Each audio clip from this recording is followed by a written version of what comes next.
ప్రస్తుతం మనతో పాటు మాజీ ఎమ్మెల్యే అంజయ్ యాదవ్ గారు ఉన్నారు. అంజయ్ యాదవ్ గారు అంటే సిద్ధాపూర్ డంపింగ్ యార్డ్ విషయంలో అసలు ఆ జీవో తీసుకురానని ముందు ఎమ్మెల్యే శంకర్ గారు చెప్పారు. ఇప్పుడు జీవో వస్తుందని చెప్పేసి మీరు పోరాటాలు చేస్తున్నారు. ఏం సార్ ఈ గందరగోళం ఎందుకు? ప్రజలకి గందరగోళం ఎందుకు? గందరగోళం ఏం లేదండి, వాళ్ళ అధికారం ఉన్నారు. గతంలో వాళ్ళు స్వచ్ఛందంగా భూములు ఇస్తేనే ప్రజలు వాళ్ళకి నష్టపరిహారం ఇచ్చి ఎలాంటి వ్యతిరేకత రాలే.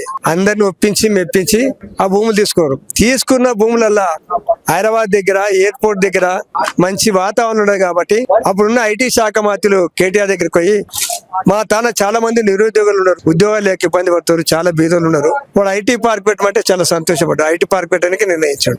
ఐటీ పార్క్ పెడితే చాలా మంది నిరుద్యోగులకు ఉద్యోగాలు దొరకు, వాళ్ళ జీవితాలు బాగుపడు. దాంతో పాటు కేసీఆర్ ఒకసారి షాద్నగర్ మీటింగ్ లో పెట్టినప్పుడు సార్ ఇక్కడ చాలా మంది ఇక్కడ ఉన్న జనం అంతా వ్యవసాయాల మీద ఆధారపడి బతున్నారు, వ్యవసాయాలు చేసుకుని బతున్నారు. వాళ్ళకు చిల్లర బోర్ల ద్వారా నీళ్లతో చేస్తారు. వరికి నీళ్ళు సరిపోతే టమాటా పంట కూరగాయల పంటలు వేస్తారు, అలా టమాటా పంట ఎక్కువేస్తారు. ఆ టమాటా పంట ఓసారి ధర లేక రోడ్ల మీద పోస్తారు, చాలా నష్టపోతారు. కాబట్టి ఒకటి వాళ్ళకి టమాటా ప్రాసెస్ యూనిట్ పెట్టి సార్ బాగుంటది, వాళ్ళు మంచి బతులు వ్యవసాయదారులు అంటే చాలా సంతోషపడి పెడతాను. అక్కడ రైతులకు లాభం, రైతులు బతుకురు. ఎందుకంటే టమాటాలు ఎక్కువ ధర ఉన్నప్పుడు హైదరాబాద్ అమ్ముతారు, ధర తక్కువ ఇక్కడ ఇస్తారు. కాబట్టి మంచి రైతులు బతుకురు. అదేవిధంగా పిల్లలకు ఉద్యోగాలు దొరుకు. అటువంటి పరిస్థితుల్లో మా గవర్నమెంట్ మారింది. కాబట్టి వచ్చే గవర్నమెంట్ ఆ మంచి ప్రాసెస్ మంచి ఉద్దేశాన్ని ఏదైతే ఏ ఉద్దేశం కనుక ఆలోచించిన ఆ ఉద్దేశాన్ని నెరవేర్చే చాలా మంచిది. అట్లా కాకుండా విషపూరితమైన ప్రజల ఆరోగ్యంపై దెబ్బతీసేది, అదే పాడి పంటలు వండ కూడా చేసేది, అదే పచ్చటి పొలాల మధ్యన తండల మధ్యన అది పక్కన గురుకుల పాఠశాల ఉన్నది, పిల్లలు ఆడనే అది స్టార్ట్ అయితే ఆ పొగల్లే ఉంటుంది, కాలేజీ పొగల్లే ఉంటుంది, ఆ పొగ అంతా అన్నలే ఉంటుంది. అదే జేపీ దర్గా యాత్రికులు అందరి దగ్గరనే 1 కిలోమీటర్ ఉంటుంది, అంతే ఉంటుంది. అటువంటి స్థలాల డంపింగ్ యార్డ్ పెట్టడం మంచిది కాదు. డంపింగ్ యార్డ్ పెట్టాలంటే ఆవాస ప్రాంతాలకు దూరాన అడవి ప్రాంతాల్లో ఫారెస్ట్ ఏరియాలో పెట్టి 15 ఆవాస ప్రాంతం 15 కిలోమీటర్లు పెట్టి. ఇక్కడ ఏమంటున్నారు ఎమ్మెల్యే గారు కావచ్చు, అంటే మాజీ ఎమ్మెల్యేకి ఇదంతా తెలుసు, డంపింగ్ యార్డ్ కూడా వస్తుంది అని చెప్పేసి తెలుసు, ఇప్పుడు కావాలని మా పైన బురద జల్లే ప్రయత్నం చేస్తున్నారు అని చెప్పేసి అంటున్నారు. ఇప్పుడు ఆ డంపింగ్ యార్డ్కి ఆ స్థలం తీసుకున్నప్పుడు ఏం మాట్లాడినా ప్రజలు గుర్తు.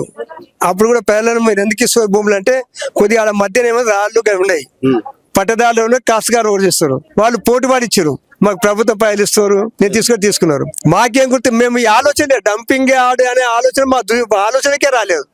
మేము పెట్టింది అంటే ఐటీ పార్క్ కొరకు పెట్టినాం, టమాటా ప్రాసెస్ యూనిట్కి వెళ్ళినాం.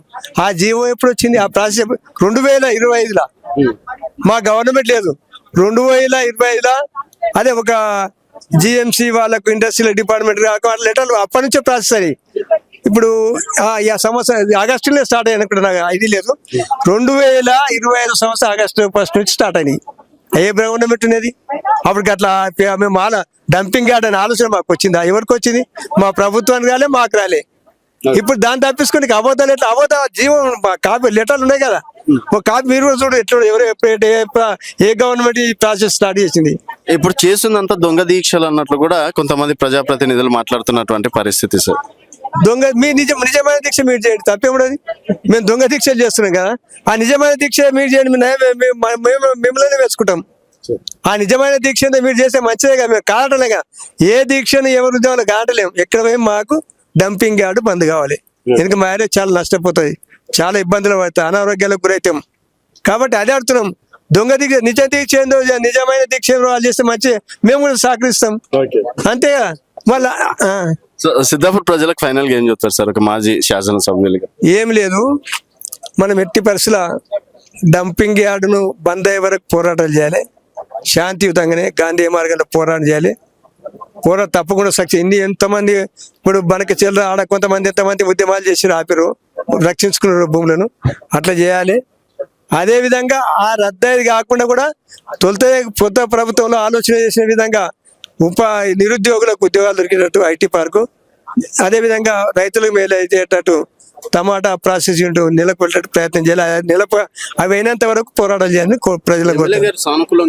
మాకు సానుకూలం అంటే ఎందుకు అదే బంద్ అవుతుంది. ఆయన సానుకూలమే వాళ్ళే కదా, గవర్నమెంట్ వాళ్ళే కదా. అయ్యా పోనీకి దానికి ఏం కాదు, మేము ఏం చేసాం సిద్ధపడ పోయినాం. మీరు ఎవరైనా ముందు మేము ఎక్కువ సమయం ఇక్కడ ఎందుకంటే పరిస్థితి ఘోరమైన పరిస్థితి. చాలా ఇబ్బందికరమైన పరిస్థితి, జీవనాధారం చాలా క్లిష్టమైన పరిస్థితి. శంకర్ గారు ఇప్పుడు పోరాటం చేస్తే మీరు శంకర్ గారితో కలిసి వెళ్ళడానికి సిద్ధంగా ఉన్నారా? అదే ఆయన పోరాటం ఎవరి మీద చేస్తాడు ఆయన గవర్నమెంట్ ఆయన సీఎం నొప్పించి బందీ ఆపియాలి. ఆయన ఎవరి మీద పోరాటం చేస్తాడు ఆయన?